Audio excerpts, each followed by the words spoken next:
መምህር ኤፍሬም። መልካም ነው፣ እውነት ነው። ሁሉንም ሰላም ብያለሁ። ሀሳብህን ቀጥል። እሺ፣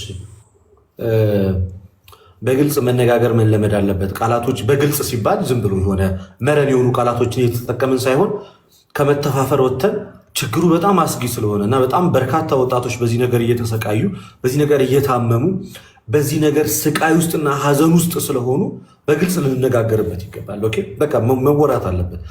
ወጣቱ ከዚህ ነገር መውጣት አለበት። ስለዚህ መጽሐፍ ቅዱስ ላይ ይሄ ነገር እጅግ የተጠላ ነገር ነው። ዘርን ወደ ምድር ማፍሰስ ወይንም ደግሞ ከሴት ማህፀን ውጪ ወይ በህልም ሌሊት ሊሆን ይችላል። አንድ ሰው በህልም ሌሊት ሊፈተን ይችላል። በሚጾም በሚጸልይ ሰዓት ላይ ሰይጣን በብዙ አይነት መንገድ ሊፈትነው ይችላል። ሳይፈልገው ህልም ሌሊት ሊያጋጥመው ይችላል። ግን ሰው ፈልጎት በስሜት ተነሳስቶ ራሱን በራሱ በማርካት ዘሩን ግን ወደ ምድር ማፍሰስ ግን አይጠበቅበትም። ይሄ ለእግዚአብሔር ዘንድም የተጠላ ነገር ነው። ስለዚህ መነሾችን ከዚህ ከተመለከትን ዘንድ ጳውሎስም እኮ በዝሙት እሳት ከምትቃጠሉ ለራሳችሁ አግቡ ብሎ እንደተናገረ፣ አሁን ግን ምን ሆነ? ሰው ለማግባት በዚህ ሰዓት ላይ አንደኛ አቅም ይጠይቃል። ራሱን መቻል አለበት። በጣም ብዙ ነገር ያስፈልገዋል። ከመሬት ተነስቶ ማግባት አይችልም። ወጣቱ ወደ ትዳር የሚሄድበት ጊዜ ከ30ዎቹ ከ35 ከ36 ምናምን በኋላ ላይ ነው። ይሄ ነገር ደግሞ ወጣቶችን የሚያጠቃው በብዛት ከ15 ዓመት ጀምሮ ነው። ከ15 ዓመት ጀምሮ ወጣቶችን ያጠቃል። ስለዚህ ለዘመናት በዚህ ነገር ውስጥ ይቆራኝና በኋላ ላይ ሚስት ለማግባት ትዳር ለመመስረት ወደ ህይወት ለመግባት ሲያስብ ይቸገራል። አግብቶም በሚኖርበት ሰዓት ላይ ችግሩን ባለቤቱ ስለማታውቀው ችግሩን ሚስቱ ስለማታውቀው ከዚህ ችግር ጋር እንደተቆራኘ ሚስት ባሏ ምን እንደሆነ አታውቅም። ባል ችግሩን ያውቃል፣ አይናገርም። ባልና ሚስት ደስተኛ መሆን ያቀታቸዋል። በዚህም ትዳራቸው ችግር ውስጥ ይገባል። እየቆየ እስከ መፋጠስ ድረስ ይደርሳሉ። ባል ከሚስቱ ጋር በሚያደርገው ቅዱስ ሩካቤ ከሚያገኘው ደስታ ይልቅ ለብቻው ራሱን በሚያስደስትበት የሚያገኘው ደስታ የሚበልጥ ስለሚመስለው ወደ ሚስቱ ከመግባት ይልቅ ለብቻው ራሱን ሰውሮና ራሱን ደብቆ በእንደዚህ አይነት ነገር ራሱን ማስደሰትን ይመርጣል። እጅግ በጣም አጸያፊና በጣም ከባድ ነገር ነው። በጣም አደገኛ ነገር ነው። ስለዚህ የመጀመሪያዎቹ መነሻዎች ትልቁ ነገር የፖርኖግራፊ ወይንም ደግሞ የወሲብ ፊልሞችን መመልከት ለዚህ ነገር እጅግ በጣም ተጋላጭ ያደርጋል። ሁለተኛ ሴክሹዋል ወይንም ደግሞ ከግንኙነት ጋር የተያያዙ ጽሁፎችን ማንበብ፣ መጽሐፍቶችን ማንበብ። ቅድም ምን አልኳቸው? ፊልሞች አልኳቸው አይደለ? ሴክሹዋል የሆኑ ፊልሞች፣ ሮማንስ የሆኑ ፊልም ሊሆን ይችላል። በግልጽ የፖርኖግራፊ ፊልሞች ሊሆኑ ይችላሉ።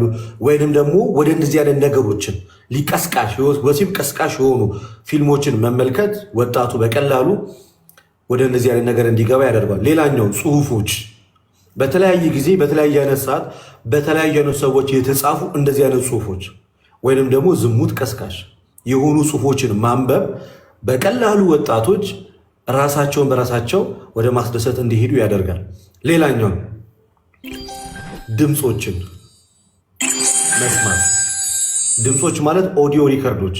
ሌላኛው አሁን ላይ እጅግ ብዙ ሰው እየተጎዳበት እና እጅግ ብዙ ሰው እየተጨነቀበት ያለው ሌላኛው ሳናውቀው የገባንበት ሌላኛው ዋነኛው ክፉ ነገር ደግሞ ደሶኮልድ ፎን ሴክስ ብለን የምናስቀምጠው ነገር አለ።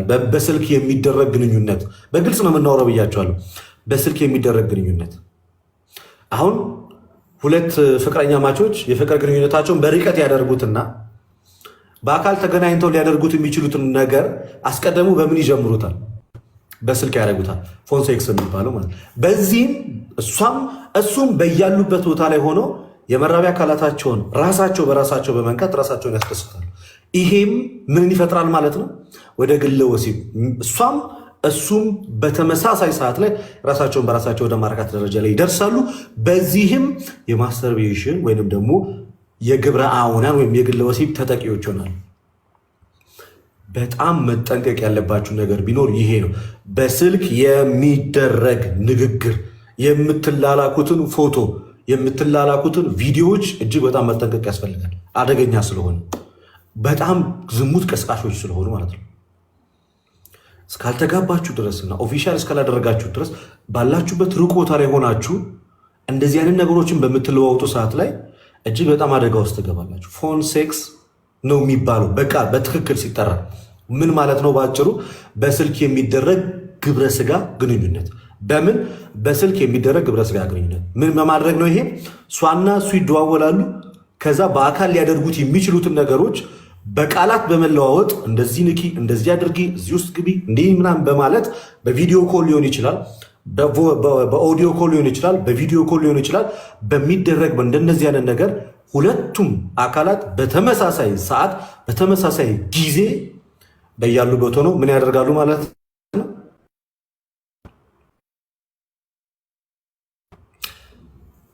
ማስተርቤሽን ወይም ደግሞ ማስተርቤት በማድረግ በግላቸው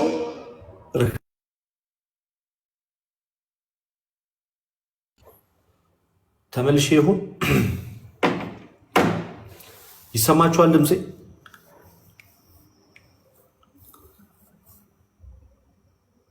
ይሰማል? ተመልሻለሁ። ኦኬ። ስለዚህ ከተመለስኩኝ ይሄን ነገር ሌላኛው አልኳችሁ አይደል? ቅድም ፖርኖግራፊ፣ የወሲ ፊልሞችን መመልከት፣ ሌላኛው ያነሳውላችሁ ደግሞ በስልክ የሚደረግ ንግግር፣ በመጽሐፍ አልኳችሁ መጽሐፍቶች፣ እንደዚህ አይነት ነገሮችን ኮሜንቱን አትዝጉት ለጊዜው እሺ። ኔትወርኩ ይስራ ቼክ አደርግበታለሁ። ኮሜንቱ ለጊዜው ይቀመጥ። የመጀመሪያውና ዋነኛው ትልቁ ጠላት እጅግ ክፉ የሆኑ የወሲ ፊልሞችን መመልከት፣ ይሄ ወደ አደጋ ውስጥ የሚከት ነገር ነው እና ሌላኛው መጽሐፍቶችን ማየት እና መጽሐፍቶችን መመልከት፣ መጽሐፍቶችን ማንበብ፣ በዚህ ጉዳይ ላይ ስላሉ ነገሮች እነዚህ ነገሮች በጣም ይጎዳሉ። በአጭሩ በእንደዚህ አይነት ነገር የተያዘ ሰው በግለ ወሲብ ሱስ ውስጥ ያለ ሰው ዋነኛ ምክንያቶቹ አሁን የደረደርኳቸው ነገሮች ናቸው። ወደዚህ ነገሮች የሚገፋፉት ሰው ወደዚህ ነገር ከገባ በኋላ እና በዚህ ነገር ውስጥ ከተዘፈቀና ይህን ነገር ሱስ ካደረገ በኋላ የሚያጋጥመው ዋነኛ ነገሮችን ደግሞ ላንሳላችሁ። ምልክቶቹ የመጀመሪያው ምልክት ምንድን ነው? አብዛኛውን ጊዜ በእንደዚህ አይነት ነገሮች ውስጥ የሚጠቁ ሰዎች ምን ያደርጋሉ? ለብቻቸው መሆኑን ነው የሚፈልጉት፣ ወይንም ከሰዎች ይገለላሉ። ራሳቸውን ከሰው ያገላሉ። ምን አልኳችሁ? ራሳቸውን ከሰው ያገላሉ። እንደዚህ አይነት ነገር ውስጥ ያሉ ሰዎች ራሳቸውን ከሰው ምን ይላሉ? ያገላሉ። የመጀመሪያው። ሁለተኛው በራስ መተማመን የላቸውም።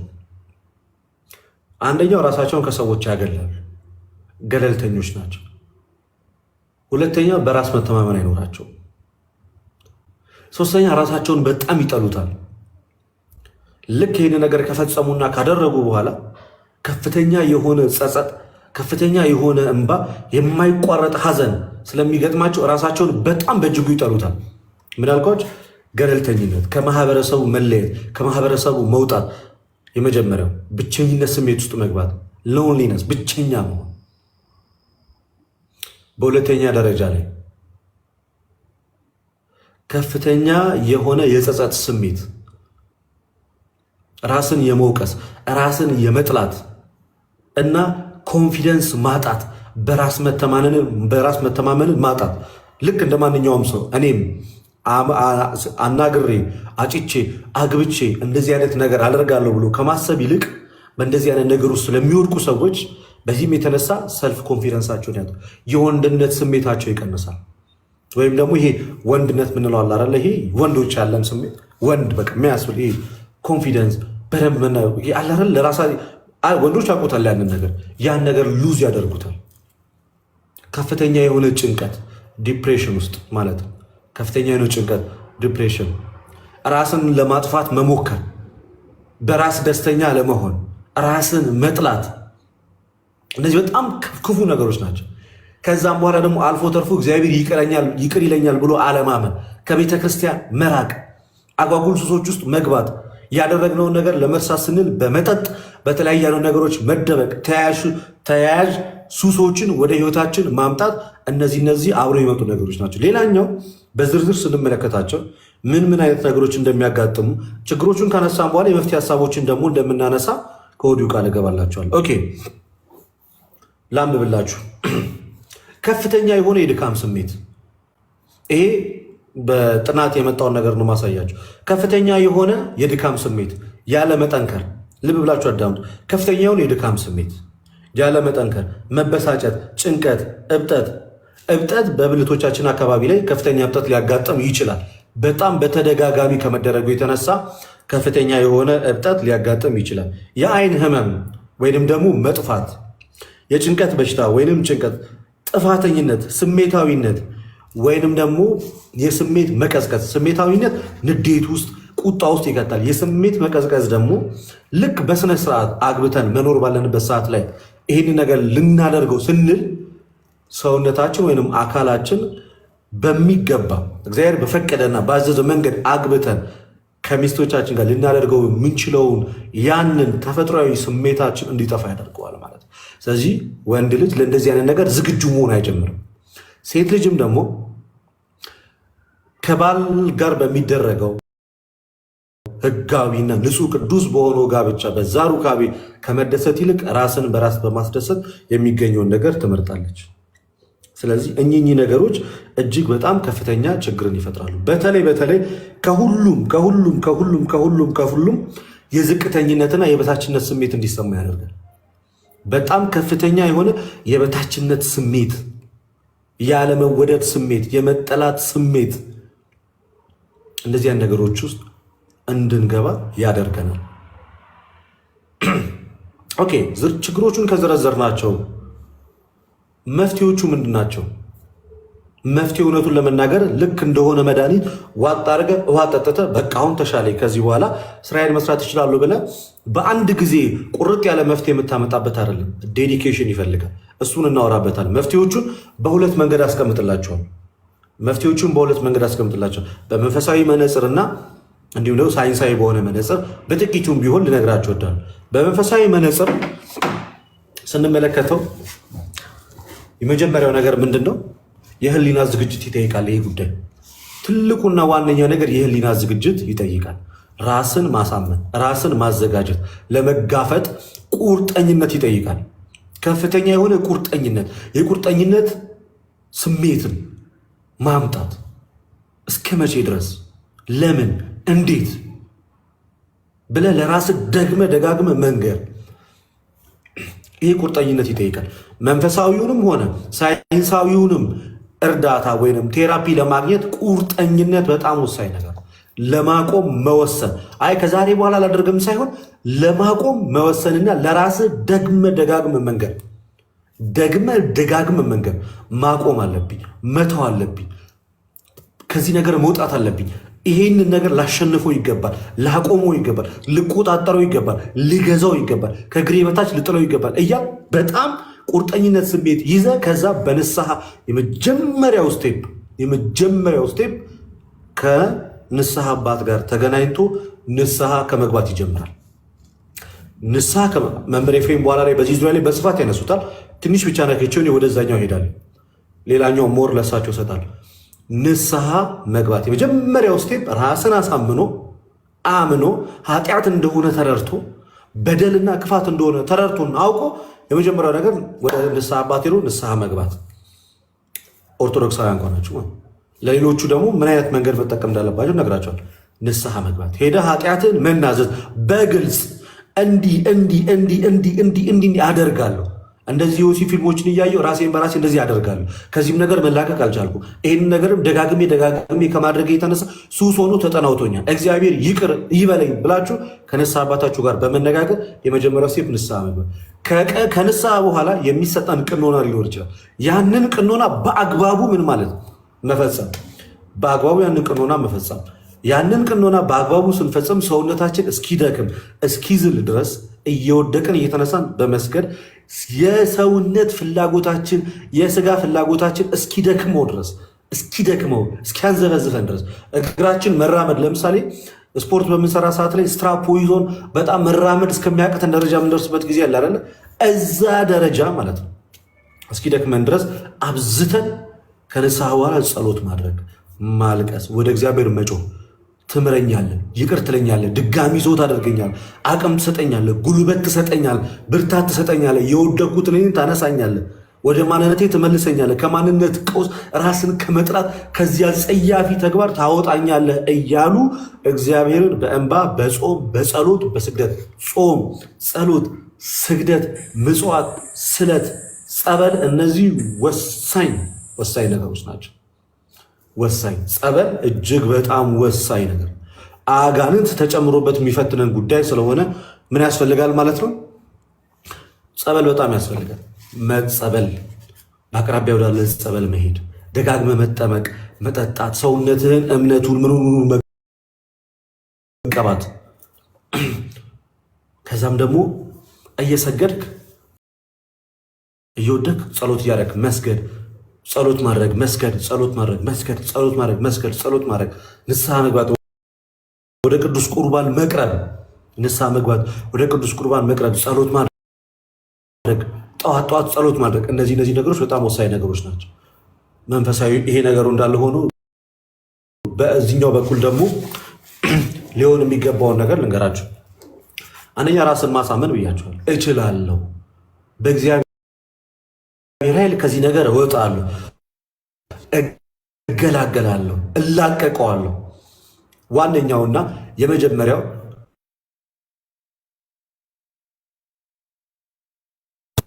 ኔትወርኩ ማዛጌ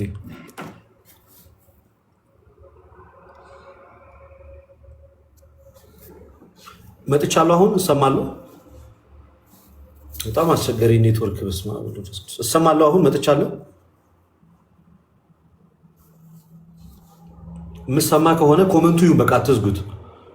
የመጀመሪያው ዋነኛው ነገር ለብቻ መሆንን አቮይድ ማድረግ፣ አቮይድ ማጥፋት። በፍጹም ለብቻ እንዳትሆን። እንደዚህ አይነት ችግር ውስጥ ያለ ወንድሜ፣ እንደዚህ አይነት ችግር ውስጥ ያለሽ እህቴ ካለሽ በመጀመሪያ ደረጃ ማስወገድ ያለብሽ ነገር ምን ማለት ለብቻ መሆንን። ተቀላቀል ከሰዎች ጋር፣ ተቀላቀል ከሰዎች ጋር፣ ምንም ችግር የለም። ተቀላቀል፣ ማታም ሲሆን ምናምን ነገር ሰዎች ጋር ተቀላቀል፣ አውራ፣ ተጫወት፣ ምን በል ምናምን። ለብቻ በፍጹም እንዳትሆን በፍጹም። በምተኛ ሰዓት ላይ መሬት ላይ ሊሆን ይችላል፣ ቤተሰብ ባለበት ከእንደዚያ ነገር እስክትላቀቅ ድረስ ለብቻ ሩም ይዘህ ክፍል ይዘህ ምናምን ከምትተኛ ይልቅ ከሰዎች ጋር ተቀላቀል።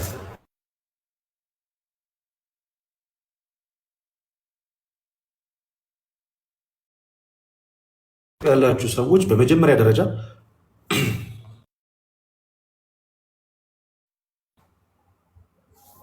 እንደነዚህ አይነት ችግር ውስጥ ያላችሁ በመጀመሪያ ደረጃ ማጥፋት እና ማስወገድ ያለባችሁ ዋነኛ ነገር ብቸኝነትን፣ ለብቻ መሆንን ማስወገድ አለብህ።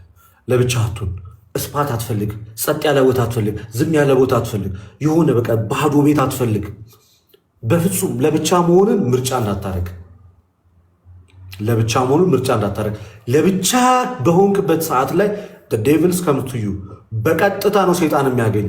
ከዛ ወዲያው እጅ ስልክን እንድታወጣ፣ ከዛም ያን ነገር እንድትመለከት፣ ከዛም ያን ነገር እንድትፈጽም ያገኝ። ሶ ፕሊዝ አቮይድ፣ ብቻ መሆንን አጥፉ። ለብቻ መሆን የለባችሁ። የመጀመሪያ ነገር ምንድን ነው? ለብቻ መሆን። ሌላኛው ይህንን የስማርት ስልክ ችግሩ እንግዲህ ይሄ ነው። እዚህ በስማርት ስልክ በቀላሉ ሰዎች ሰርች በማድረግ ምን ያደርጋሉ? ይህንን የፖርኖግራፊ ሳይት ያሉ። ስለዚህ ምን ታደርጋላችሁ መሰላችሁ?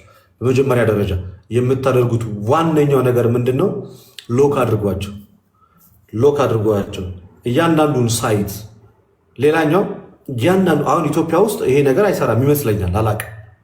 ግን ብዙ ነገሮችን ለማጣራት እስከሞከርኩኝና ለማየት እስከሞከርኩ ድረስ ተዘግቷል። ግን ወጣቱ ምን ያደርጋል? ቪፒኤን ዳውንሎድ በማድረግ ቪፒኤንን ኮኔክት በማድረግ ያንን ነገር ያያል።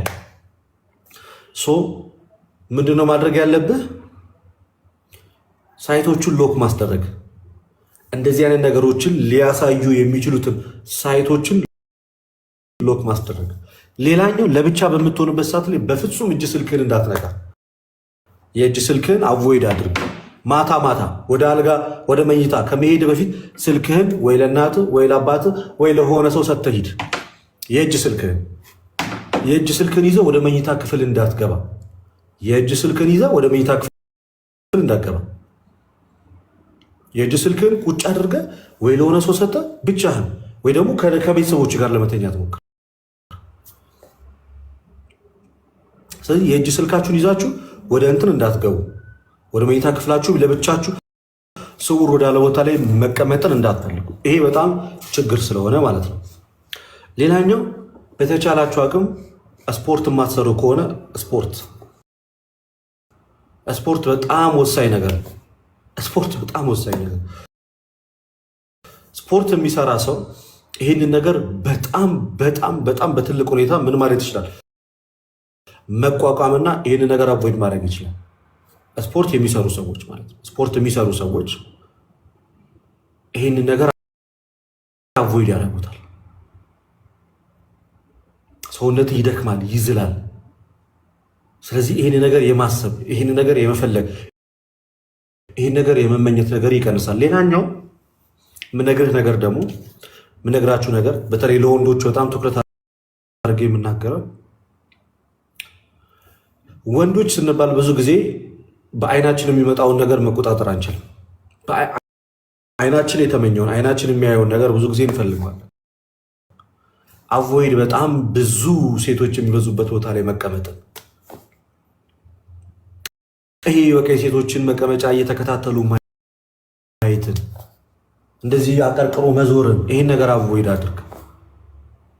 በጣም የተገላለጠ ልብስ ለብሰው የሚንቀሳቀሱ ሴቶች ያሉበት ቦታ ላይ አለመገኘት። ሌላኛው ወደ ሻወር ቤት በምትገቡ ሰዓት ላይ ወንዶችም ሆነ ሴቶችም በመጀመሪያ ደረጃ ማድረግ ያለባችሁ ነገር ምንድን ነው? መዝሙር ትከፍታላችሁ።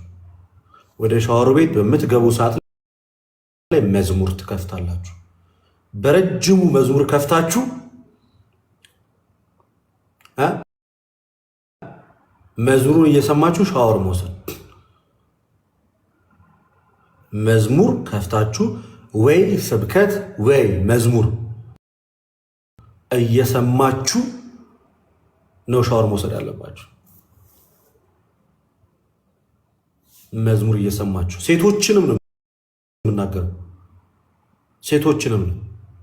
መዝሙር እየሰማችሁ ስብከት እየሰማችሁ ምን ማድረግ ሻወር መውሰድ ካለባችሁ እንደዛ ማድረግ ይኖርባችሁ።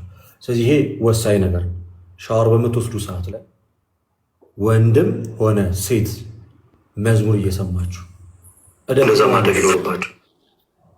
እደግመዋለሁ፣ ምን አድርጉ? መዝሙር እየሰማችሁ ሻወር ውሰዱ። ምን እንዳትሉ ማለት ነው። ወደዚያ ነገሮች እንዳትገፋፉ። ሌላኛው በተቻላችሁ አቅም ያለምንም ምክንያት እጆቻችሁን በግልጽ ነው የምናገረው፣ ወደ መራቢያ አካላቶቻችሁ እንዳትልኩ። እጅህን ወደዚህ ከመላክ ማቆም መቻላል። በቃ መሰብሰብ፣ እጅህን መሰብሰብ፣ ሴትም ሆነ ወንድ። የሴቶቹ አሁን በእጅጉ በጣም ተራቆ የተለያዩ አይነት ማቴሪያሎች አሉ፣ በወንድ ብልት ቅርጽ መልክ የተሰሩ በጣም እጅግ በጣም ዘመናዊ የሆኑ በቀላሉ የትኛውም ሴት መግዛት ይችላል። ያንን ይዛችሁ በቫይብሬተር ሊሆን ይችላል ምናምን ኤኒቲንግ። የሴቶቹ በጣም አደገኛ ነው። እንደዚህ አይነት ነገር ቤታችሁ ካለ አሁኑኑ አውጥታችሁ አቃጡ። አሁኑኑ የግል ወሲብ ለመፈጸሚያ ብላችሁ የገዛችሁትን አርቴፊሻል በወንዶች ብልት ቅርጽ የተሰራ እነዚህ አይነት ነገሮች ካሏችሁ ሴቶች አሁኑኑ አውጥታችሁ ጣሉ፣ አቃጥሉት። አያስፈልጋችሁ። አግብታችሁ ፍጹም ተፈጥሯዊ በሆነ መንገድ ማድረግ የምትችሉት ነገር ስለሆነ እንዲህ አይነት ነገር ካለ አውጥታችሁ ጣሉ። ስላለ ነው። በውጭ ዓለም የምትኖሩ በተለይ ኢትዮጵያውያን ሆናችሁ በውጭ ዓለም የምትኖሩ ዓለም ይሄ በተለይ በጣም እጅግ አጋንንታዊ የሆነ የፌሚኒስት አስተሳሰብ አለ። እጅግ በጣም ነውረኛ ሰይጣናዊ የሆነ አካሄድ አለ። ፌሚኒዝሞች የሚከተሉ ሴት ልጅ የትኛውንም ደስታ በራሷ ማምጣት ማድረግ ትችላለች እያሉ ያለ ባል እያስቀሩ ሴቶችን ራሳቸውን በራሳቸው እያስደሰቱ መፀነስ እንኳን ቢፈልጉ ሄደው ከሆስፒታል የወንድ ዘር ፍሬ ገዝተው ማህፀናቸው ውስጥ አግብተው ወደ መፀነስ ደረጃ የደረሱ ሰዎች አሉ። ይሄ ክፉ የፌሚኒስቶች አካሄድ ነው። ከእነዚህ አይነት ሰዎች ተጠበቁ። ኤክስትሪም ፌሚኒስቶችን አቮይድ አድርጓቸው። ለማንም ነው የማይጠቅሙት። ሴቶችን አስጠቂ ማለት ኤክስትሪም ፌሚኒስቶች ናቸው። ከእነዚህ ነገሮች ራሳችሁ ጠብቁ። ሴቶች እንዲህ አይነት ነገር ካላችሁ በየቤቶቻችሁ አጥፉ። ወንድ ጠል ከሆኑ ማህበረሰብ ተለዩ። ለሴቶች የምናገር ወንድ ጠል ከሆኑ ማህበረሰቦች ሁሉንም ነገር በራስሽ ማድረግ ትችላለሽ፣ ይህንንም እንኳን አንቺ በራስሽ ማድረግ ትችላለሽ ብላ ከምትመክርሽ ሴት ራስሽን አቮይድ ነው። እና ደግሞ ብዙ ጊዜ የሴቶች ምሽት እየተባለ የሚዘጋጅ ምሽት አለ፣ ገርልስ ናይት የሚባል በዛም ምን ይመጣል ማለት ነው? ሴት እርስ በእርስ ሌዝቢያኒዝም ይባል ማለት እርስ በእርስ ምን ወደ ማድረግ ይመጣሉ? ወደ መቀራረቡ። ከወንድ ጋር ማድረግ ያለባትን ነገር ከተመሳሳይ ጾታ ጋር ታደርጋለች። ከዛ ነገ ምን ማድረግ ትጀምራለች ማለት ነው? ይህንን አርቲፊሻል ነገር እየገዛች በዛ አርቲፊሻል ነገር መጠቀም ትጀምራለች። ሴቶች የምታቆሙት ምን ይሆናል ማለት ነው? አርቲፊሻል ነገሮችን ከቤታችሁ አውጥታችሁ ጣሉ፣ አቃጥሏቸው። ስለ እግዚአብሔር ብላችሁ ስለ ሴትነታችሁ ክብር ስትሉ ማለት ነው አውጥታችሁ አቃጥሉት። በእንደዚህ አይነት ነገር የምትፈተኑ ሴቶች፣ በተለይ ሲንግል ማም የሆናችሁ ልጆቻችሁን የምታሳደጉ ሴቶች፣ ወይንም ደግሞ እንደዚህ ነገር ያልጀመራችሁ ሴቶች ይህን ነገር አቁሙ፣ ባታደርጉት ይሻላል። ሴት ልጅ ራሷን መግዛት የሚያቅታት አይደለችም። እውነቱን ለመናገር ሴት ልጅ በተፈጥሮ ስሜቷን መግዛት የሚያቅታት ፍጥረት አይደለችም። ስለዚህ ለእናንተ ያን ያህል ከባድ ነገር ስለማይሆን አርቲፊሻል በወንድ ብልት ቅርጽ የተሰሩ እንደዚህ አይነት ነገሮች ከቤታችሁ አስወግዱ፣ ከአካባቢያችሁ አስወግዱ፣ ከዙሪያችሁ አስወግዱ፣ ጣሉ። ሴቶች ይህንን ማድረግ ይኖርባችኋል። ግዴታ ሴቶች ማድረግ ይኖር። ወደ ወንዶቹ ጋር ተመልሼ ስመጣ ቅድም ምን ብያችኋል? ስልካችሁ ላይ የፖርኖግራፊክ ሳይቶቹን ዲሌት ታደርጋለች። ሌላኛው እጃችሁን በጣም በተደጋጋሚ ሩትንሊ በተደጋጋሚ መራቢያ አካላታችሁን አትነካኩ። በተደጋጋሚ መራቢያ አካላችሁን አትነካኩ። በጣም በተደጋጋሚ መራቢያ አካላታችሁን የምትነኩ ከሆነ ከእንደዚህ አይነት ሱስ በቀላሉ ምን ልትሉ አትችሉም። በቀላሉ ልትወጡ አትችሉም ማለት ነው። በቀላሉ ልትወጡ አትችሉም። ብቸኛ መሆንን አቮይድ አድርጉ። ለብቻችሁ አትሁኑ። ብቸኝነትን አቮይድ አድርጉ። የመራቢያ አካላታችሁን ደጋግማችሁ አትንኩ። የወሲብ ፊልሞችን ከማየት ተቆጠቡ። ከፍተኛ የሆነ የወንድነት ስሜታችሁን አምጡት። ሞራሉን ማለት ምን የሚለው አዎ እችላለሁ፣ እቆጣጠረዋለሁ፣ አስቆመዋለሁ፣ በእኔ ላይ አይሰለጥንብኝም። እጅግ የሆነ ቆራጠኝነት ይጠይቃል። ያንተ እኮ ወንድ ነህ እኮ አግብተህ ህጋዊ በሆነ መንገድ እኮ ማድረግ የምትችለው ነገር እኮ። ስለዚህ ለራስህ ደግመህ ደጋግመህ ልትነግረው ይገባል። ወጣትነትን ስጋህን ሊያቆሽሽ የሚችለውን ይህን ተንቀጭቅዞ የመጣውን ነገር ማስቆም፣ የስጋ ምኞትን መግታት፣ ወደ ስጋ ምኞት ሊያመጡ የሚችሉ ፊልሞችን አቮይድ ማድረግ፣ አለማየት። ቅድም ነግሬያቸዋለሁ። በመጋፈጥ የሚመጣ ውጤት የለም ማለት እኔ ሊዮ እስኪ ምን ያደርገኛል አሁን የወሲብ ፊልም እንደዚህ በእንደዚህ አይነት ነገር የሚመጣ ምንም አይነት ነገር የለም። ምን ታደርጋላችሁ ማለት ነው? ከዛ ነገር መሸሽ በጣም በጣም ወሳኝ እና አደገኛ ከሆነ ከነዚህ ነገር መሸሽ ግዴታ ነው። መንፈሳዊ ነገሩ ላይ ስንመጣ ጸሎት፣ ጾም፣ ስግደት፣ ጸበል ጋይስ ሪኮመንድ አደርጋቸዋለሁ። በጣም ወሳኝ ነገር። ጸሎት ከእግዚአብሔር ጋር ትነጋገራል። ስግደት ሰውነትን ጉልበትን ታደክምበታል። ንስሐ ሁለተኛ ዕድል እንዲሰጥ ያደርጋል። ጸበል ደግሞ ይህንን ክፉ አጋንንት ከአንተ ውስጥ እንዲወጣ ያደርገዋል። ጸበል እጅግ በጣም ወሳኝ ነገር። ሌላኛው በእንደዚህ አይነት ችግር የምትፈተኑ ወንዶችም ሆነ ሴቶች እንጦጦ ኪዳነ ምሕረት ሄዳችሁ ጸበል ተጠመቁ። ከእንደዚህ አይነት ነገር እንድትላቀቁ ወይም ከዚህ ነገር እንድትወጡ እንዲተዋችሁ። ሌላኛው ደግሞ አትፍሩ፣ ተነጋገሩ። ማውራት ያለባቸው አካል ጋር ከሆነ በቃ እኔ እንደዚህ አይነት ችግር አለብኝ፣ እንዴት አድርጌ ነው ከዚህ ነገር ልወጣ እንችላል? ዶክተሮች ሊሆኑ ይችላሉ፣ ሳይካትሪስቶች ሊሆኑ ይችላሉ፣ ባለሙያዎች ሊሆኑ ይችላሉ። እኔ ያለብኝ እንደዚህ አይነት ችግር ማቆም አልቻልኩ፣ ምን ላድርግ? ሳትሳቀቅ መናገር። ከዛ ልክ ያንተ እንደዛ እንደምታደርግ ሰው ማወቅ ሲጀምር ስለአንተ ሼም ይዝህና ከእነዚህ አይነት ነገሮች እየራክ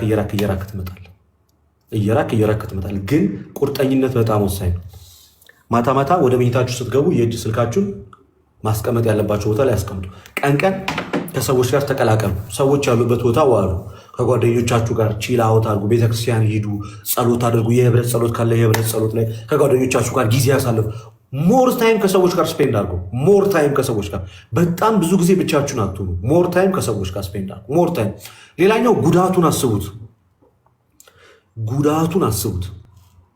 አንደኛ ከፍተኛ የሆነ ዲፕሬሽን፣ ጭንቀት፣ ራስን መጥላት፣ ራስን ማጥፋት፣ ኮንፊደንስ ማጣት፣ በራስ መተማመን መውረድ፣ እንደዚህ አይነት ነገሮች ይመጣሉ። አልፎ ተርፎ ወንድ ከሆነ ብልቱ እጅግ ከመጎዳት የተነሳ ወደ መሰበር ደረጃም ሊመጣ ይችላል። ነገ ልጆች አትወልድም፣ ነገ አታገባም፣ ነገ ዘር አተካም። ጉዳዩን ደጋግመህ አስበው። ሌላኛው ከሁሉም በላይና ዋነኛው ነገር ጌታ ኢየሱስ ክርስቶስን በፊት ለፊት ሳል ለእኔና ለአንተ ሲል በመስቀል ላይ የተሰቀለውን ጌታ ለእኔና ለአንተ በደል ለእኔና ለአንተ ኃጢአት ሲል ራቁቱን የተገረፈን አምላክ መከራውን የክርስቶስን ፍቅሩን የክርስቶስን ስቃዩን የክርስቶስን ውጣ ውረዱን መራቡን መጠማቱን መውደቁን መነሳቱን ይህን ነገር ደጋግመህ አስበው። የጌታን ፍቅር ዝም ብለህ በልብ ጭምር ለእኔ ሲል እኮ ነው ጌታ እንደዚህ ያደረገው። እኔ ለእሱ ስል እንዴት ይህን ማቆም ያቀተኛል? እርሱ ለእኔ ልብሱን ከሰጠ፣ እርሱ ለእኔ ከተራቆተ፣ እርሱ ለእኔ ከተራበ፣ እርሱ ለእኔ ከተጠማ፣ እርሱ ለእኔ ሲል ይሄን ሁሉ መከራዎች ሁሉ በትዕግስት እስከ መሞት ወደ መቃብርም እስከ መውረድ ድረስ ከደረሰ የባሪያን መልክ እስከ መያዝ ድረስ ከደረሰ እኔ ለምን ይሄን አላደርግም? ለሱ ለክርስቶስ ስትሉት አቆሙት ይሄን ነገር። በቃ እኔ ጌታን ትወዱታላችኋል፣ ጌታን እንወዷለን። ጌታዬ ለአንተ ስል ይሄን ነገር እተወዋለሁ፣ አንተም ደግሞ ኃይል ትሰጠኛለህ። ልክ ይሄ ሀሳብ ሲመጣብህ እንዲህ አይነት ነገር እንድታደርግ ሲገፋፋ ጌታ ኢየሱስ ክርስቶስ ይህ እግዚአብሔር ልጅ አንተ ኃይሉን ብርታቱን ጽናቱን ስጠኝ። ተቃውሙት። ይሄን መንፈስ በክርስቶስ ስም ተቃውሙት። ልክ ሀሳቡ ደግሞ ደጋግሞ ሲመጣ ስለ ክርስቶስ ስል ይሄን ነገር አላደርግም፣ ስለ ሞተልኝ ጌታ ስል አላደርግም፣ ሞቶ ስለተነሳለኝ አምላክ ስል አላደርግም፣ ስለ እኔ ስለተራበው፣ ስለ እኔ ስለተጠማው፣ ስለ እኔ ስለተራቆተው ክርስቶስ ኢየሱስ ስል ይሄን ነገር አላደርግም። ክርስቶስን ስለምወደው ከዚህ ነገር ርቃለሁ፣ ከዝሙት እሸሻለሁ። ማን ክርስቶስን ስለምወደው ራሴን በራሴ አላስደስትም እያላችሁ ምን በሉ ለራሳችሁ ደጋግማችሁ ንገሩት። ሁልጊዜ ክርስቶስ ኢየሱስ እፊታችሁ እንደተሰቀለ ሆኖ ሳሉት። በቃ እንደተሰቀለ ሆኖ መከራውን አስቡት፣ ሕማሙን አስቡት፣ ለእናንተ የከፈለውን ዋጋ እሱ ይሄን ሁሉ ነገር አድርጎ እኔ እንዴት ለሱ ይሄንን ማድረግ ያቅተኛል? እንዴት በስጋዬ ላይ የሰለጠነውን ይሄን ነገር እንዴት አላስወግድም? አይናችን የዝሙት ፊልም ከማየት መጾም መቻል አለበት፣ ከመመልከት መውጣት እና ይሄን ነገር ደጋግመን እናድርገው። የዛን ሰዓት ላይ ለውጡን ታዩታላችሁ። ለብቻዬ እንዳላወራ በመጀመሪያ ደረጃ እግዚአብሔር ያክብርልኝ ፈለገዬ፣ እግዚአብሔር ያክብርልኝ። በጣም አመሰግናለሁ። በእውነት እግዚአብሔር ያክብር። አንበሳው ስታደርገው ከመቀመጫችን ሁላችን ብድግ አለ። እግዚአብሔር ያክብርልኝ። ቀጥል፣ እድሉ ላንተ ሰጥቻለሁ።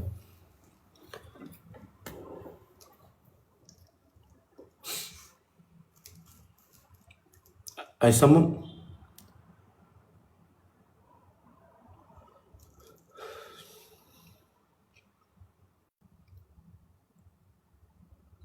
ይሰማል?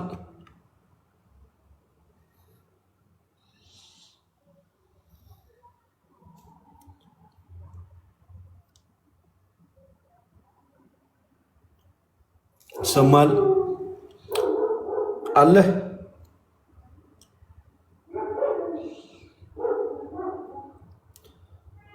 አለህ ወይ?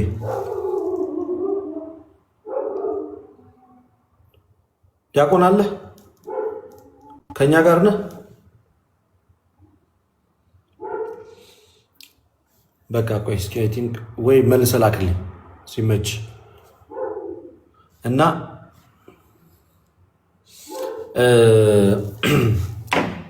ደጋግሜ የምነግራችሁ ነገር እግዚአብሔር አምላክ ይችላል። ከዚህ ነገር ሊያወጣችሁ ይችላል። እግዚአብሔር ቁርጠኝነት ያስፈልጋል። እንዳልኳችሁ መጠንቀቅ፣ ከእናንተ የሚጠበቁ ነገሮችን አድርጉ። አንደኛ ለብቻችሁ አትሆኑ። የእጅ ስልካችሁን ተጠንቀቁ። ጠላታችሁ የእጅ ስልካችሁን፣ እጃችሁን ወደ መራቢያ አካላታችሁ ደጋግማችሁ አትላኩት። የመራቢያ አካላታችሁን ደጋግማችሁ አትንኩት። ወንድም ሆነ ሴት አትነካኩ። ሴንሲቲቭ የሆነ ፓርታችሁን፣ ፕራይቬት ፓርታችሁን አትነካኩ። ወንድም ሴትም ፕራይቬት ፓርቶቻችሁን አትነካኩ። ሴቶች በተለይ ሴቶች እንትን በምታረጉ ሰዓት ላይ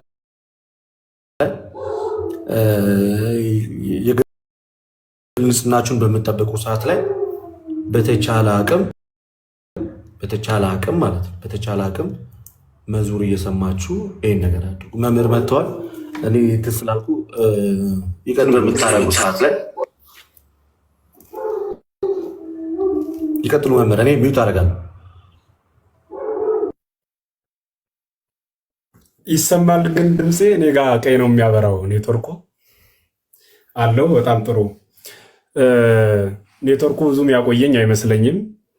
ሰላም ጤና ይስጥልን ብያለሁ። ላይም ታችም ያላችሁላችሁ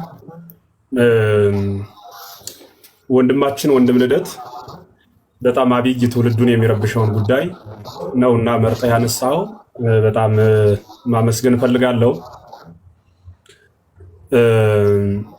ወንድም ፈለገም ቢኖር አሪፍ ነበረ። ኔትወርኩ ያው ስጠራው አልሰማም። እንግዲህ ኔትወርክ መሰለኝ ያስቸገረው።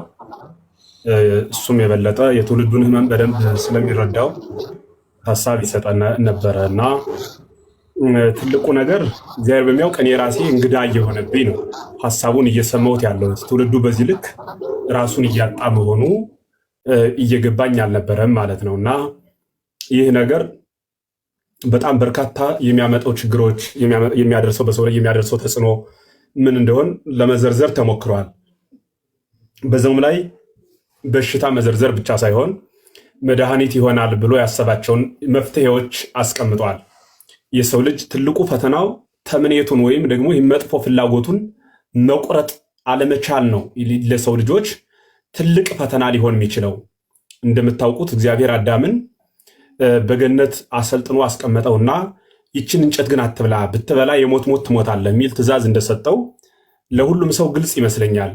ዳሩ ግን አዳም ከተፈቀደለት ብዙ እጽዋት ይልቅ ያልተፈቀደችዋን አንዷን ዕፅ በመብላት ከነበረበት ሀገሩ መውረዱን መጽሐፍት ይነግሩናል። እያልን ያለነው ምንድን ነው?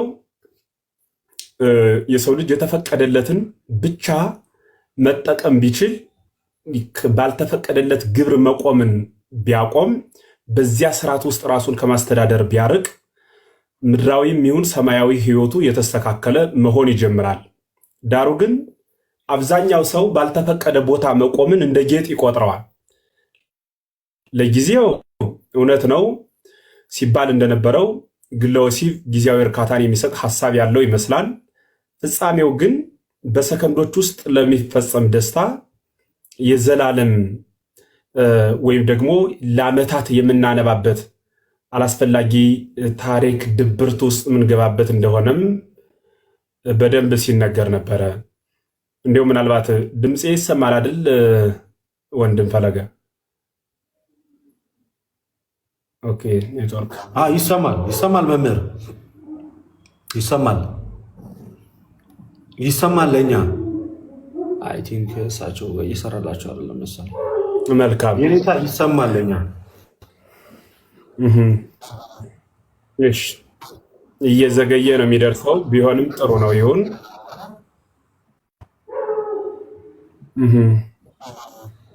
አይ ቲንክ እሺ ከተሰማ ኦሪት ዘፍጥረት ምዕራፍ 38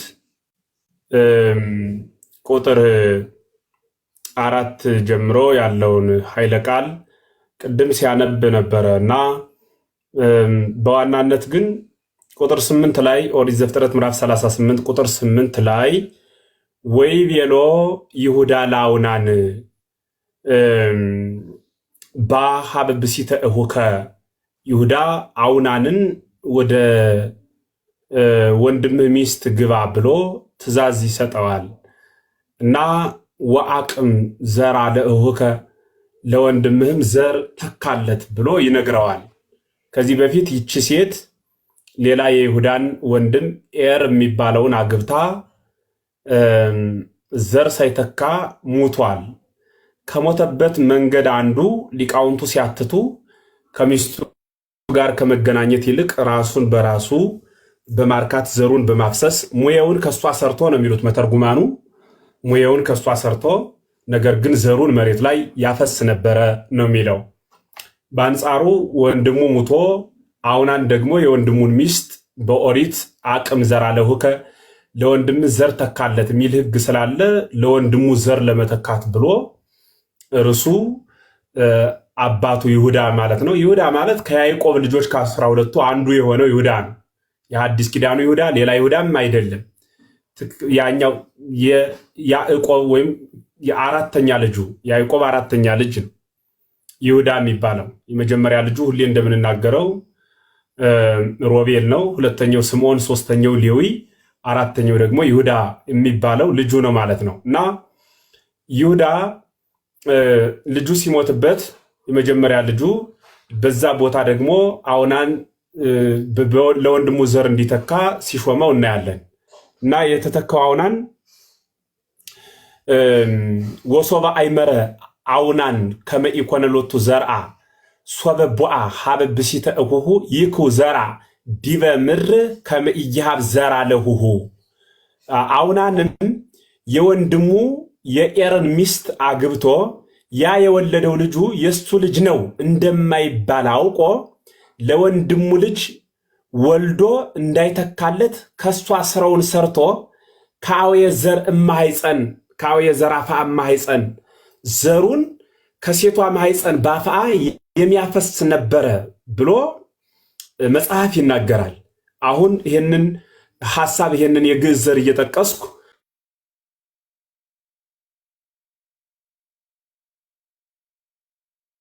ቀጥታ ሐሳቦችንም እንናገራለን። መቼም በዚህ ዘመን የማይመጣ ጥያቄ የለም። በየቀኑ እንጠየቃለን። አንዳንድ ሰዎች ያለንበት ህይወት የገጠመን ህይወት ኦኬ፣ አሁን ይሰማል። ልደት እየጠፋ በመሀል ይቋረጥና ከዛ ነው እየመጡ ያሉት። አሁን አለው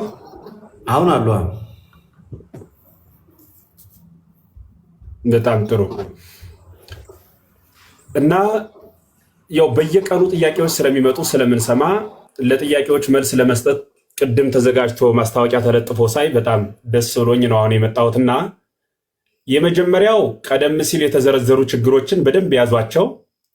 አንደኛ ሞራነ ቢስ ያደርጋል። በአጭር ቋንቋ ሲገለጽ እሱን ነው። ይሄ ሞራን የሚለው ምንድን ነው ከተባለ ስብዕና ነው። ሞራን የሚባለው ሰው መሆን ወይም ደግሞ ስነ ተፈጥሮ ማለት ነው። እርሱን ያሳጣል። እንደ እንስሳ ያደርግና አካላትን በተገናዝቦ ጠብቀን ይሄ ስብዕናችን አክብረን የከበርኩ ሰው ነኝ ብለን እንዳንጓዝ ያደርጋል ማለት ነው። በጣም ድኩም ያደርጋል። ይሄ ድኩመ ህሊና ነው የሚያደርገው። በሰዎች ዘንድ ሞገስ እንዳይኖረን፣ እንዳንከበር፣ እንዳንራመድ በምናደርገው እያንዳንዱ እንቅስቃሴ ያን ግብራችን የሚያውቁብን ያክል ስሜት እየተሰማን በሰዎች አደባባይ የሆነ ድፍረት ያሳጣና ኃጢአት ሁሌም ቢሆን ሽባ ነው የሚያደርገው። ኃጢአት የሰው ልጅ ሽባ ከሚያደርጉት መስፈርቶች አንዱና ቀዳሚው እርሱ ኃጢአት ነው። ሽባ ያደርገንና ተጣጣጥፎ የተቀመጠ ድኩመ ህሊና ወደ መሆን እንመጣለን። እንዲህ እንዳንሆን ከዚህ ግብር ራሳችንን የምናረቅበት መፍትሄዎችን ወደ በኋላው እናገራለሁ። አንደኛ እርሱን ያደርጋል። በሁለተኛ ደረጃ ከቤተ እግዚአብሔር ይለያል። በሶስተኛ ደረጃ ከምናከብራቸው ከምንወዳቸው ጓዶች ይለያል። በአራተኛ ደረጃ የተላክንበትን ዓላማም ያሰናክላል። የሰው ልጅ ወደ ምድር የመጣው አንደኛው ዘር መተካት፣ ሌላኛው እግዚአብሔር ማመስገን ነው። ቤተ ክርስቲያን ካልሄደ እግዚአብሔርን አያመሰግንም። ምክንያቱም ቤተ ክርስቲያን ይሄድ ዘንድ የሚችልበትን ጎዳና ቆርጦጣል በዝሙት። ያ ስለቆረጠው ወደ ቤተ እግዚአብሔር አይሄድም ማለት ነው። ሁለተኛ ዘር አይተካም። ዘር ማይተካበት አብይ ምክንያት አይቶ ተመኝቶ ማግባት አይችልም። በአንጻሩ ሴቷም አይታ ተመኝታ ማግባት አትችልም። ምንድን ነው የሚሆነው? አይታ ተመኝታ አይቶ ተመኝቶ ራስን በራስ ለማርካት ወይም ደግሞ ለዝሙት የምንጠቀምበት ይሆናል ማለት ነው። እንዲህ እንዳይሆን ከዚህ ግብር ራስንን ማራቅ ይጠይቃል። ለነዚህ በአጭር ስገልጻቸው ለነዚህ መፍትሄ ብዬ ማስቀምጠው እንግዲህ ከግብረ አውናን ርቆ ራስን በራስ ጠብቆ ለመኖር የመጀመሪያው ወደዚህ ድርጊት ሊያስገቡን የሚችሉ ጉዳዮችን እነማን ናቸው ብሎ ነቅሎና ለይቶ ማወቅ ይጠይቃል። ለምሳሌ ለሰዎች መሰናክል ከመሆን ራስን መጠበቅ ትልቁ አይነተኛ መፍትሄ ነው ብዬ አምናለሁ። ቅድም ወንድማችን የተናገረው እንዳለው ነው ማለት ነው። ለሰዎች መሰናክል ከመሆን ራስን መጠበቅ ማለት ምን ማለት ነው? ለምሳሌ በሴቶች ዘንድ ራቁት የሆነ ልብስ ለብሶ መሄድ በተለያየ ጊዜ በተለያዩ የቴሌግራም ቻናሎች በተለያዩ ሰዎች በሚገናኙባቸው ማህበራዊ ሚዲያዎች አካልን ከፍቶ መሄድና ለሰዎች መሰናከል ወይም መውደቅ ምክንያት መሆን ይህ በጽኑ ሰዎችን እንዲወድቁ ከሚያደርጋቸው ጉዳይ አንዱ ነው። እንዲህ እንዳይሆን ማንኛውም ሰው ሰዎች ከሚሰናከሉበት አለባበስ ራሱን መጠበቅ አለበት። ይሁንና ግን የሚለብሱትን ሳይሆን ምንቃወማቸው ብንቃወማቸውም ስለማናስቀራቸው መብታችን ነው ስለሚሉን ዝናብ እንዳይጥል ማድረግ አንችልም። የኛ ስራ ቤት መስራት ነው። ዝናብ እንዳይጥል ማድረግ አንችልም። ስራችን ቤት መስራት ነው። እንቅፋት እንዳይመታ ማድረግ አንችልም። የኛ ስራ ጫማ መግዛት ነው። ማንም እንደፈለገ ይልበስ፣ የፈለገውን አይነት ሐሳብና ጉዞ መጓዝ ይችላል። የኛ አብይ ግብር መሆን መቻል ያለበት ግን በእያንዳንዱን መጥፎ ርዕይ፣ ይህ መጥፎ ፈቃዳት የሚባሉትን ከህሊናችን ቆርጠን አውጠን ጥሩ የሆነ ስብዕና ላይ ለመመስረት ርዕይን መከልከል። ርዕይ ማለት ማየት ማለት ነው። መጥፎ ነገርን ከማየት ራስን መጠበቅ ማለት ነው። በስልክ ሊሆን ይችላል፣ በአካል ሊሆን ይችላል። በተለያየ መልክ የምናያቸውን እይታዎቻችን ማስተካከል ይጠይቃል። ሚዲያው በጣም ስለሰለጠነ እኛ የምንፈልገውን ያቀርባል። ሚዲያው እንደ ሰፊ ሆቴል የለኝም የሚለው ነገር የለውም። ሰርች ያደረግነውን ነገር ሁሉ ያሳያል። የፈለግነውን ዝሙትም ሰርች ብናደርግ ስለ ዝሙት ያመጣል። ምንም ነገር እንፈልግ፣ ምንም ነገር ሰርች እናድርግ፣ ለዚያ ሁሉ ጥያቄያችን መልስ ይሰጣል። መልስ ስለሚሰጥ እኛ የሚያስፈልገንን ሳይሆን መጠቀም ያለብን በህይወታችን ውስጥ መርህ ሊሆነን የሚችለውን ነው። ለጊዜው ዝሙት ስላስፈለገን እሱን አውርዶ ማየት፣ ለጊዜው የሆነ ነገር ስላስፈለገን ማየት ብቻ ሳይሆን የህይወታችን መርህና ጎዳና ሊሆነን የሚችል የቱ ነው ብሎ መምረጥ ይጠይቃል። አሁን ይህ ግለ ወሲብ የሚባለው ሐሳብ በሚገርማችሁ በጣም በብዙ ሰዎች በብዙ ጊዜ ሐሳቡ ይደርሰኛል። ለመላቀቅ ሞከርን ግን መልሶ እምቢ ያለን የሚሉ ሐሳቦች ይመጣሉ። ከዚህ ለመራቅ እኔ ሌላው ተጨማሪ መንፈሳዊ መፍትሄ ነው ብዬ ማስበው አሁን የተናገሩት ሁሉ ማጎርሜስ ሐቢብ ይሄ ዝም ብሎ የህዝብ ጭንቀት ነው። እንዲህ ብናደርግ እኔ ግን ይሄን ቃል በማርቆስ ወንጌል ምዕራፍ 9 ያለው ቃል ነው መፍትሄ ሊሆነው የሚችል ብዬ ማስበው። ዝንቱ ዘመድ ይወጽእ ዘንበለ በጾም ወበጸሎት የሚል ቃል አለ። ምዕራፍ 9 ቁጥር 29 የማርቆስ ወንጌል። እንዲህ አይነቱ ክፉ ጋኔል ያለ ጾምና ያለ ጸሎት ሊወጣ አይችልም የሚል ማለት ነው። ስጋ ሁሌም ቢሆን አሁን የምንዘረዘራቸውን የዝሙት፣ የክፋት፣ የመዳራት አይነት ስሜቶችን የሚያመነጨው ከምን አንጻር ነው ከተባለ ከጾም፣ ከስግደት፣ ከምጽዋት ሲርቅ ነው። ስጋ በምቾት ከተቀመጠ የማይጠነስሰው የኃጢአት ሴራ አይኖርም። ስጋ ከተመቸው ነፍስን እንደ በቅሎ ጨልጦ ገርኝቶ ወደሚፈልገው ሀገር ማስጓዝ የዘወትር ግብሩ ከሆነ ቆይቷል ሰንብቷልም። ስጋ ስለተመቸው ነው ገነት ላይ እግዚአብሔር ሁሉን ስለሰጠው ነፍስን እንደ ጋሬ እየጋለበ ከነበረችበት ሀገር ከከበረችበት መንደር ገነት ከምትባል ሰፈር ገነትን የሚያህል ቦታ እግዚአብሔርን የሚያህል ጌታ አሳጥቶ ወደ ምድር አምጥቶ የተጎሳቆለ ሕይወት እንዲኖረው የሰው ልጅ ያደረገው ማን ነው ከተባለ በነፃነት በፈቃድ የተሰጠ እርሱን ስለተጠቀመ የሰው ልጅ የደረሰበት አብይ ጉዳት ነው ማለት ነው። አሁን ልብ በሉ። ስለዚህ ሰው የሚባለው ስጋ በፋታ ቁጥር ጾምን ካቆመ ትዝ የሚለው የሚዝሞትበትን አካል ካጣ ብቸኛው አማራጭ የሚሆነው ራሱን በራስ ማርካት ወደሚል አላስፈላጊ ሃይማኖታዊ ወደሆነ ድርጊት ይጓዛል። እንዲህ እንዳይሆን አይነተኛው መፍትሄ እንዲህ አይነቱ ክፉ ጋኔል ያለ ጾምና ያለ ጸሎት፣ በነገራችን ላይ ርኩስ መንፈስ ርኩስ አጋንንት ነው። ይሄን አጥብቀን ልንቃወመው ይገባል። ምክንያቱም ዘር እንዳንተካ ካገደን፣ በሰዎች ፊት ሞራን ካሳጣን፣ በእግዚአብሔር ፊት ክብር ካሳጣን፣ መቅደስ እንዳንገባ ከከለከለን፣ ቤተ ክርስቲያን እንዳንታይ ካቆመን፣ በሁሉ ነገር ዝግ ካደረገን አይነተኛ መፍትሄ ሊሆን የሚችለው ምንድን ነው ካላችሁኝ ከዚህ አለንቋጭ ወይም ደግሞ ከዚህ እስከ ጉልበታችን ከያዘን ጭቃ እስከ አናታችን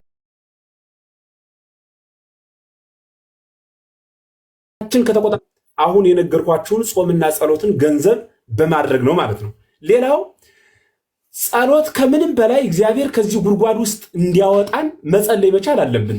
ዝም ብሎ ተኝቶ በመዋል በማደር ዝም ብሎ የሆነን ሰው ጸልይልኝ በማለት በማማረር የሚለቅ በሽታ አይደለም። ቅድም ወንድም ፈለገ ወንድም ልደት ሲል ነበር። እኔ በጣም እየገረመኝ ስሰማው የነበረ እስኪ ምን ያደርገኛል ብሎ ኃጢአትን በመጋፈጥ ማሸነፍ አይቻልም። ከኃጢአት በመሸሽ ነው። ኃጢአትን ሊያሸንፉት የሚችሉት በመሸሽ ነው። መሸሽ ማለት ሀገር ለቆ ከአንድ ሀገር ወደ አንድ ሀገር መሄድ አይደለም። በመሸሽ ማለት በጸሎት በመጋፈጥና እኒያን ድርጊቶች በዓይናችን ከማየት በጆሮአችን ከመስማት በመቆጠብ ወደ እግዚአብሔር በማደግ ራሳችንን ክርስቶስ ጋር ህብረት በማድረግ ነው ከዚህ ኃጢአት ልናመልጥ ምንችለው። ስለዚህ ጌታ ሲናገር እንዲህ አይነቱ ክፉ ጋኔል ያለ ጾምና ያለ ጸሎት ሊወጣ አይችልም ብሎ የተናገረው አጋንንት እዞ ለሚያንፈራፍረው አንድ ሰው ቢሆንም ፍጻሜው ግን በዝሙት እዞ ለሚያንፈራፍረውም ሰው አይነተኛው መፍትሄ ጾምና ጸሎት ነው። አሁን ትውልዱ አይጾምም። በእርግጠኝነት አሁን ባለ 50 ከተገደፈ ጊዜ ጀምሮ እስካሁን ድረስ እንደ አሳማ ቀንና ሌሊት ስጋ ብቻ የሚበላ ሰው አለ። ጾምም አይጾምም፣ ጸሎትም አይጸልይም፣ ዝም ብሎ ስጋ ይበላል። በነገራችን ላይ አሁን ሰሞኑን በቃ የተፈቀደ የምግብ ጊዜ ነው አይደል? የተፈቀደ የምግብ ሰዓት ከሆነ ምግብ እንድንበላ በኃጢአት ታግደን እንዲህ ማድረግ የለብህም ተብሎ የተሰጠን ምንም አይነት ማዕቀብ የለም። እንድንበላ ተፈቅዶልናል። ግን በነገራችን ላይ ቤተክርስቲያን እንድንበላ ብትፈቅድልንም 24 ሰዓት እንዳሳማ እንድንበላ ግን ፈቃድ የለም። ሰው መብላት አይደለም። ሰው መብላት ያለበት እንደ በቅሎ አይደለም። ሰው መብላት ያለበት እንዳይጥ ሌሊቱን ሙሉ መጠጥ አይደለም። ሰው መብላት ያለበት ምግብ እንዳይተርፍ ምግብን ሁሉ በመጨረስ ራሱ ስጋው ከነፍሱ እንዳትለይ ሊጠብቀው በሚችል መልክ ነው መመገብ መቻል ያለበት። ያለ መጠጥ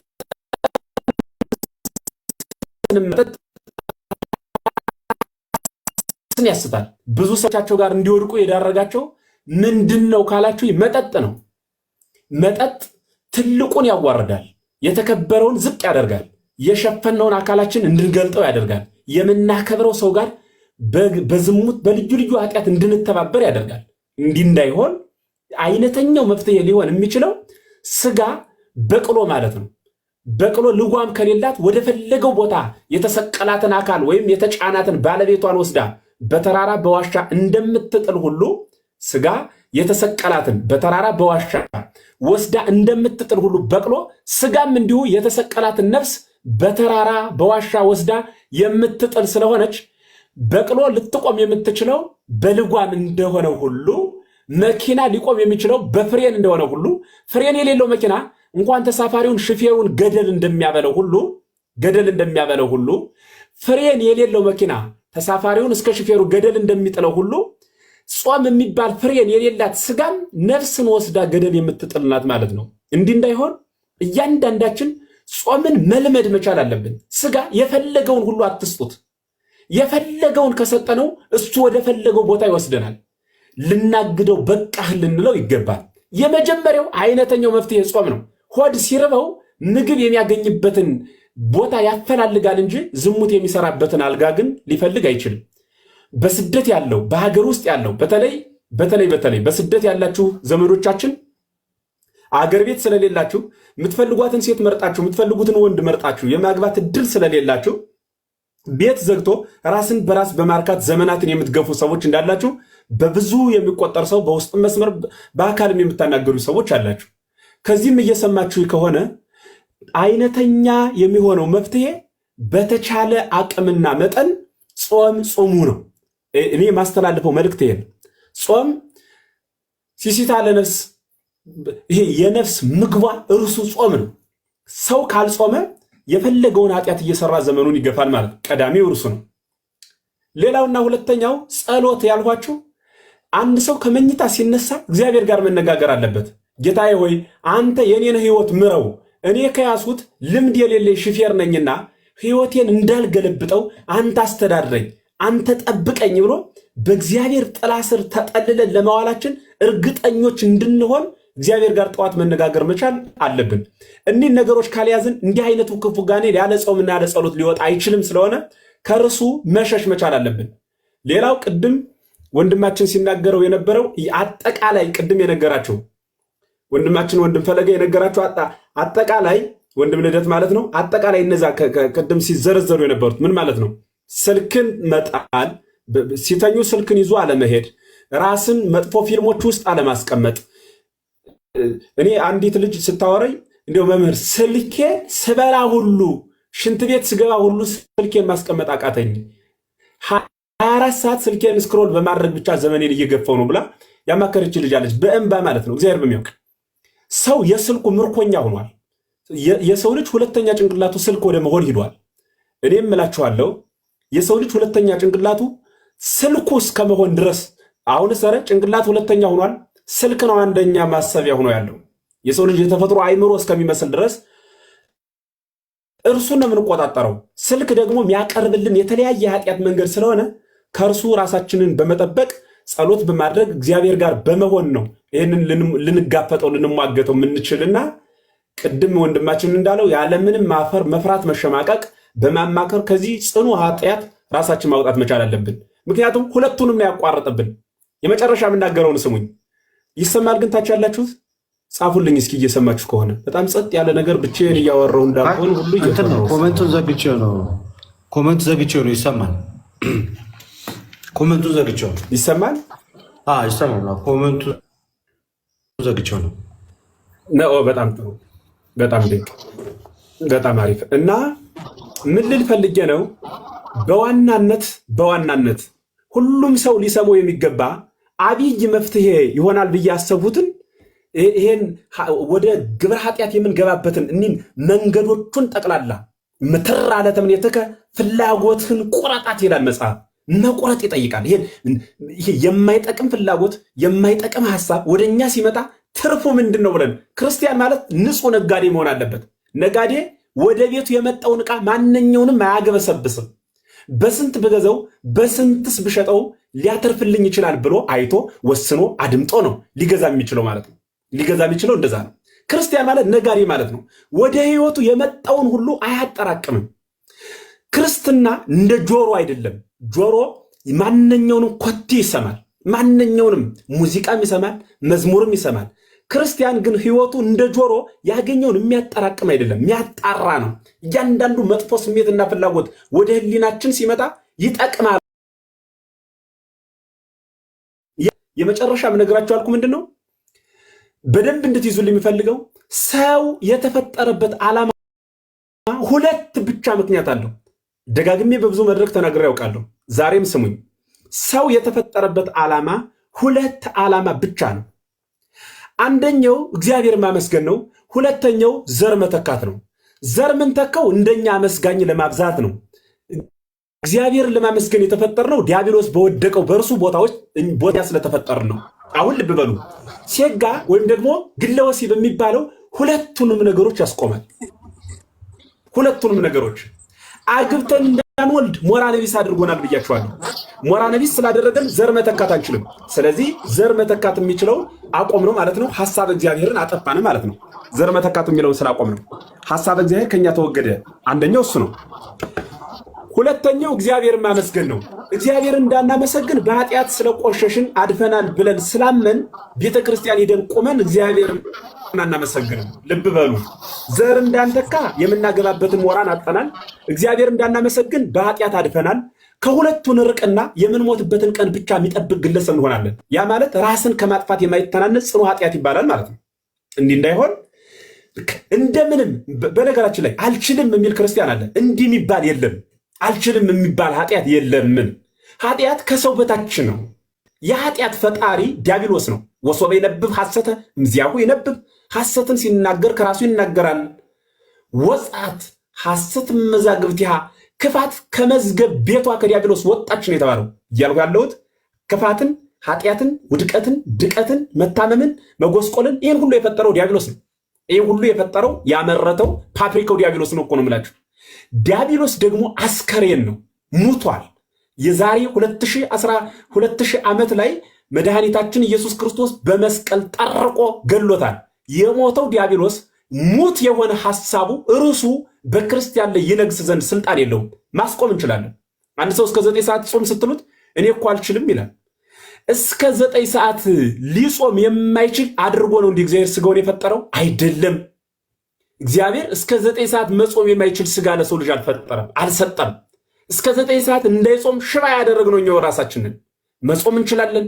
መንቃት፣ መትጋት፣ መታገል፣ ማሸነፍ፣ መመራመር፣ ማወቅ፣ መራቀቅ እንችላለን።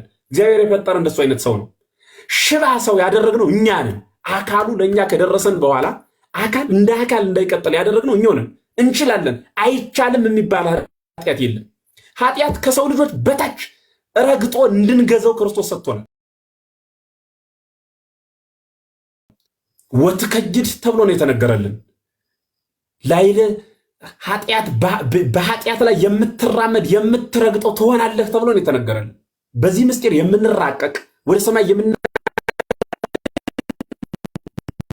በምስጢር የምንመራመር የክርስቲያን ህይወቱ ወጉ ማይረጉ ርሱ ነው። አይሆንልኝም፣ ምን አልችልም፣ እኔ እኮ ይሄ እንዲህ የሚባል የለም። ሴጋ ከመምታ መውጣት ይቻላል። በጣም ቀላል ነው። እግዚአብሔር በሚያውቅ በጣም ቀላል ማለት ነው። በጣም ቀላል ይቻላል። እችላለሁ ብሎ ከተነሳ የሰው ልጅ የማይችለው ነገር የለውም። ጠዋት ተነስቶ ጸሎት ከጸለየ፣ ለኃጢአት ከሚገፋፉ መጥፎ እይታዎች ራሱን ካራቀ፣ ወደ ስራ ከተሰማራ፣ በትርፍ ጊዜው መጻሕፍትን ካነበበ፣ ስልክን መጠቀም ሲፈልግ ለትምህርት ብቻ ከተጠቀመበት፣ ቅድም እንደተባለው በሻወር ቤትም በየትኛውም ብቻውን በሚሆንባቸው ቦታዎች እንቅልፍ እስከሚወስደው ጠዋትም ቀድሞ ከነቃ በኋላ በመንፈሳዊ ነገሮች ህይወቱን የሚመራ ከሆነ መውጣት ይቻላል፣ ነጥቆ ማለት ነው። ካልወጣን ግን በሁለቱ ዓለም ስደተኛ ያደርጋል። በምድር ሞራ ነቢስ ልፍስፍስ ያደርጋል። ዘር እንዳንተካ፣ ሚስት እንዳናገባ፣ የእኛ የምንለው እንዳይኖረን፣ ህይወት እንዳይኖረን፣ የመጣንበት ዓላማ እንዲጠፋ፣ ረዳት እንድናጣ፣ ንግበር ሎቱ ቢጸ ዘተረድኦ የምትረደው ጓደኛ እንፍጠርለት ያለውን የእግዚአብሔር ቃል ሐሳብ እግዚአብሔር ከኛ ይሻራል። ያችን ጓደኛ ወደ ህይወታችን ሳንቀላቀል በእርሷ በኩል ዘር ሳናፈራ ውዳቂዎች ሆነን እንቀራለን ማለት ነው። በአንጻሩ ደግሞ እግዚአብሔር እንዳናመሰግን በኃጢአት ስለተያዝን ቤተክርስቲያን ሂደን ቆመን ማስቀደስ መቀደስ እርሱን ሁሉ እንዳንችል ደካሞች ድቁም ህሊና ያደርጋል። በሁለቱ ዓለም ስደተኛ መሆን ማለት ይሄ ነው። ይህ ሐሳብ ካልገደብ ነው ካሁኑ በሁለቱ ዓለም ስደተኛ ያደርጋል። በምድር በሰዎች ዘንድ፣ በሰማይ በእግዚአብሔር ዘንድ ስደተኛ ያደርጋል። በሁለቱም ስደተኞች እንዳንሆን በተቻለ መጠን እግዚአብሔር ጋር ሊሆን የሚችል ይሄ ቅጥነተ ህሊና፣ ቀጭን ሊመረምር ሊያይ የሚችል ህሊና ሊኖረን ይገባል። ሁለተኛ ድርጅቱን ካደረግን በኋላ ጥቅሙ ምንድን ነው? እንደ ባንክ ቤት ብር ይወልዳል ወይስ ምንድን ነው? ጥቅሙ ምንድን ነው? እስኪ መርምሩት። እንደ ሱቅ ዕቃ ይኖረዋል ወይ? ስፖርት ማርኬት ይሆናል? ምንድን ነው የሚሆነው?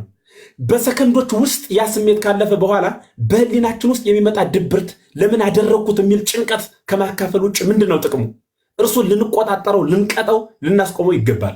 ምናልባት ደግሞ አቁመነዋል ብለን ዙረን ከገባን አይ አቁሜው ነበር እኮ አሁን ዙር የገባሁበት እዚህ በኋላ ተስፋ የለኝም ብላችሁ ተስፋ አትቁረጡ። የሰው ልጅ ተስፋው እስከሚሞት ድረስ ተስፋ አለው፣ ነፍሱ ከስጋው እስኪለይ ድረስ። ምክንያቱም በምድር ላለው ህይወቱ ሙቶ ራሱ በሰማይ ላለ ህይወቱ ደግሞ ተስፋ አለው። እንዲያ ስለሆነ በተቻለን አቅምና መጠን በጣም አሁን ማታፈሯቸው መምህራን፣ ምናልባት እኛ ጋር ለመነጋገር እንኳን ትንሽ ማፈር ቢኖር የማታፈሯቸው መምህራን እነ መምህር ልደት፣ እነ መምህር ፈለገ፣ እነ መምህር ዘርዝሬ የማልዘልቃቸው ወንድሞች፣ በጣም ጥሩ ጥሩ ወንድሞች በትውልዱ ጆሮ ልክ ሐሳብን ቀደው የሚሰፉ በእድሜም ከእናንተ ጋር የማይራራቁ በጣም ብዙ ወንድሞች ስላሉ ከእነርሱ ጋር በመመካከር በመተጋገዝ ከዚህ ጽኑ ኃጢአት ራሳችሁን ጠብቁ ሚል መልእክት ነው ማስተላለፍ የምፈልገው። ወንድም ልደት በዚህ ልክ መድረኩንም ስለሰጠኸኝ አመሰግናለሁ። እናንተም ከ1000-2000 ማታንሱ ሰዎች ቁጭ ብላችሁ እስከ መጨረሻው ሐሳቤንም ስላደመጣችሁኝ እያመሰገንኩ አምላከ ቅዱሳን ሁላችን ይጠብቀን። አመሰግናለሁ።